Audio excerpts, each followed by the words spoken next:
She stood before the long mahogany table, perfume sharp as a blade, and announced my erasure like it was a toast. "I made sure he understood," she said, lips tight with triumph. "You're not included." The room went still. Paper stopped breathing. Then the lawyer laughed, not a polite chuckle, a real laugh, short, disbelieving, dangerous. That sound cracked something open in me, but not in the way she expected. I had loved my father quietly, the way grown children do. Weekly calls, Sunday lunches, repairs he insisted on doing himself even when his hands shook. He was careful with words, generous with trust. She came later, younger, precise, smiled too much. She learned the house faster than I did, learned where the documents lived, learned which doctors to charm. I told myself I was being paranoid. I wanted peace more than suspicion. That was my first mistake. The red flags arrived softly, mail rerouted, appointments rescheduled without telling me. My name dropped from emergency contact lists by accident. She spoke for him more and more, finished his sentences, corrected his memories. When I asked questions, she laughed gently, like I was a child asking where babies came from. "He's tired," she'd say. "Let him rest." I did, but I watched. The betrayal didn't explode, it slid into place. I found the first copy of the revised will folded inside a gardening book he never read. My name wasn't crossed out, it was erased, clean, intentional, like I'd never existed. I remember the way my hands stopped shaking all at once, how the hurt crystallized into something sharper, colder. That was the moment grief ended and calculation began.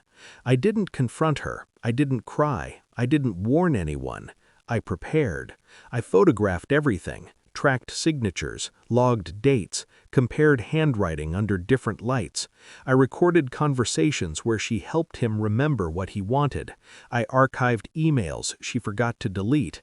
I learned estate law faster than she learned my silence. Most importantly, I listened to my father when she wasn't in the room. He told me he trusted her. Then, quietly, he told me he was afraid of forgetting. I arranged a meeting, private, neutral ground. The real will was drafted there, witnessed, recorded. He looked relieved when he signed it, like someone handing back a stolen name. He passed 3 months later, peacefully. She cried loudly. At the reading, she arrived dressed for victory. Black silk, perfect posture. She held my gaze when she made her announcement, savoring it. "I ensured the will reflected his wishes," she said. That's when the lawyer laughed. He closed the folder she'd brought, slowly. "I'm sorry," he said, eyes kind. "That document was invalidated weeks before your husband's passing." Her smile faltered, just a millimeter. He opened a second folder, thicker, heavier.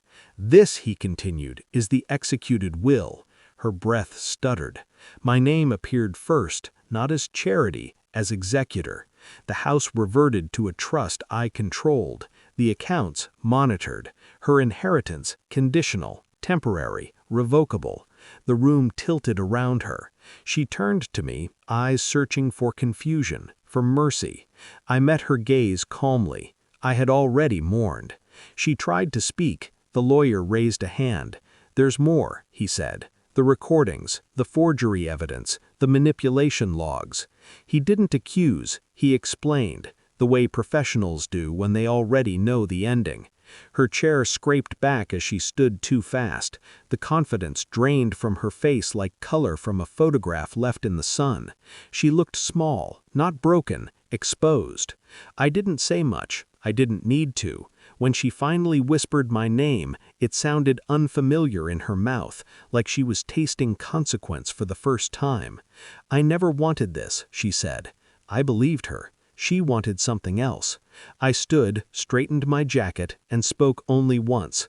"You wanted him powerless," I said evenly. "You got me instead." Later, alone in my car, I let the silence settle. No triumph, no guilt, just balance. Justice doesn't shout, it waits, and when it arrives, it doesn't need to announce itself. It just lets the right person laugh.